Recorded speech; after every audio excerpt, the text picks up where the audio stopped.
अभी आपने national education policy के कई सारे बेनिफिट्स बताए, लेकिन कुछ स्टेट्स ऐसे हैं जो उसका विरोध कर रहे हैं। वो 3 लैंग्वेज फॉर्मूला जो है उसका विरोध कर रहे हैं। ऐसा क्यों है?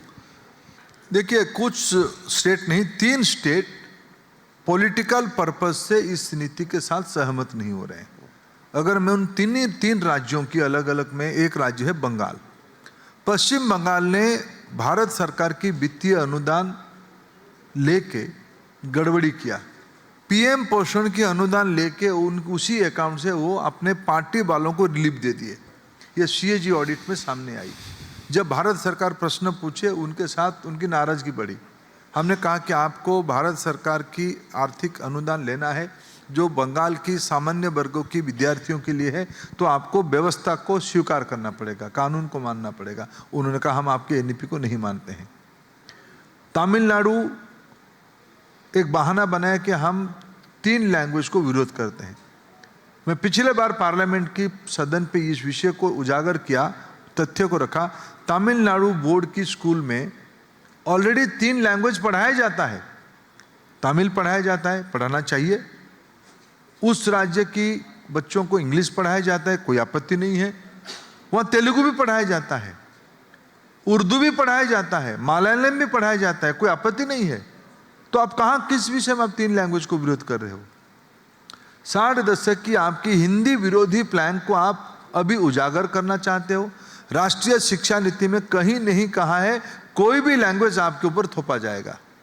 विद्यार्थी आपकी चॉइस में जो लैंग्वेज पढ़ना चाहेगा उसको पढ़ाना, आप पढ़ा ही रहे हो। उनकी उसीलिए विरोध को मैं राजनीतिक मानता हूं। केरल वाले अभी तो मेरे को वहां के मंत्री आदरणीय शिवन कुट्टी मेरे को मिलके गए, उन्होंने हमसे सारा विषय सहमत हुआ। फिर मैं इन दिनों में देखा कि फिर पलट गए।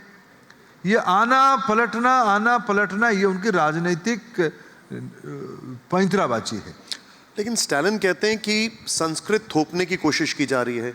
वो कहते हैं कि इसके एवज में हमारे फंड्स रोके जा रहे हैं। देखिए, हमने कहीं नहीं कहा, मैं फिर आपको कहना चाहूंगा, राष्ट्रीय शिक्षा नीति कहीं भी नहीं कहा है कोई भी भाषा को किसी भी विद्यार्थी या किसी भी राज्य में लादा जाएगा। None will be thrust on any individual, any students और एनी स्टेट। मैंने जैसे कहा कि तमिलनाडु में बोर्ड में, तमिलनाडु की स्टेट बोर्ड की स्कूल्स में तमिल, इंग्लिश के अलावा उर्दू, तेलुगु, कन्नड़, मलयालम ये पढ़ाया जाता है। तो पढ़ाई तो हो रहे हो, आपका विरोध किस विषय का है? क्यों आप एग्रीमेंट साइन नहीं करोगे? ये पॉलिटिकल है। अगर जैसे भारत की बात की जाए, भारत सबसे ज़्यादा इंजीनियर्स प्रोड्यूस करता है। लोकल लैंग्वेज के ऊपर अगर एम्फेसिस होगा तो क्या आपको लगता नहीं है कि वो हायर एजुकेशन पे इम्पैक्ट लाएगा? देखिए, विश्व की कई सारे बड़े बड़े अर्थनीति अपने क्रिटिकल मैन पावर को, इंजीनियरिंग में हो, मेडिसिन में हो या इनोवेशन में हो, जापान किस लैंग्वेज में निर्भर करता है? चाइना आज इतना बड़ा महाशक्ति बना है, चाइना की लैंग्वेज क्या है? जर्मन की लैंग्वेज क्या है? इजराइल की लैंग्वेज क्या? हिब्रू है। देखिए, ये कोई ग्लानि या द्वंद्व में नहीं रहनी चाहिए कि हमारी मेधा सिर्फ इंग्लिश से ही निकलती है।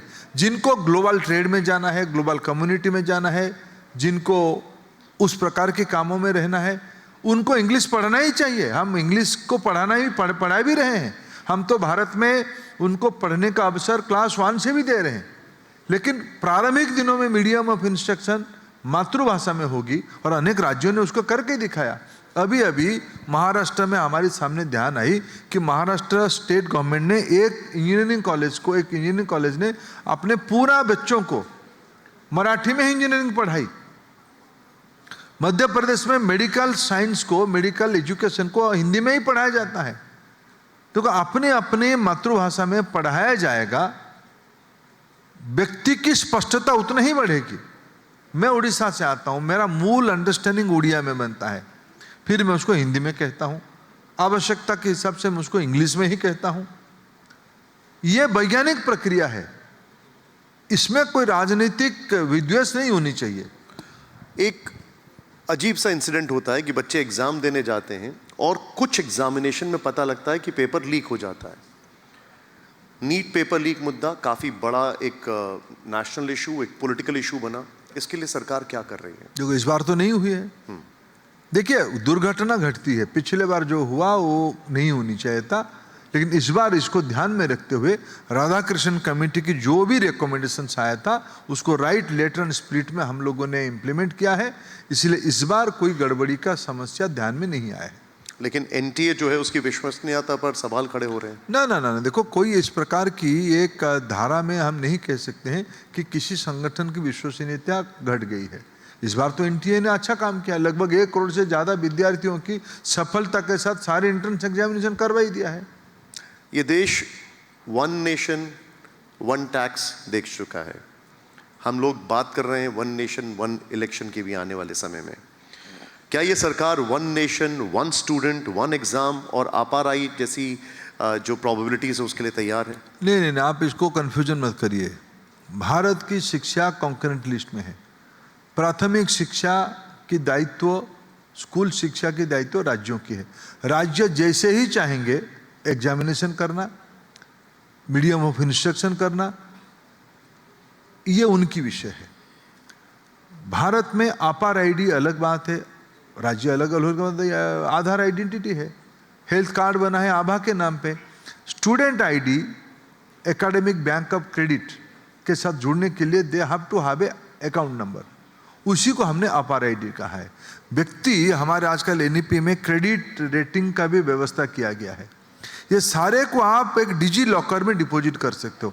You have to have a ID, you have to have a number.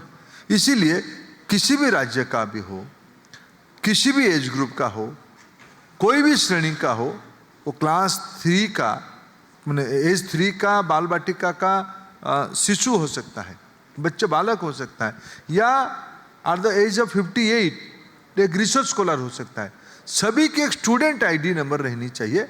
इसलिए अपार को लाया गया है। इसमें कोई भाषा या उसके कोई एग्जामिनेशन की कोई बाध्यता या कोई यूनिफॉर्मिटी की आवश्यकता ही नहीं है। जो राज्य जैसे कर रहे हैं, जो यूनिवर्सिटी जैसे कर रहा है, वो उनके लिए स्वतंत्र है।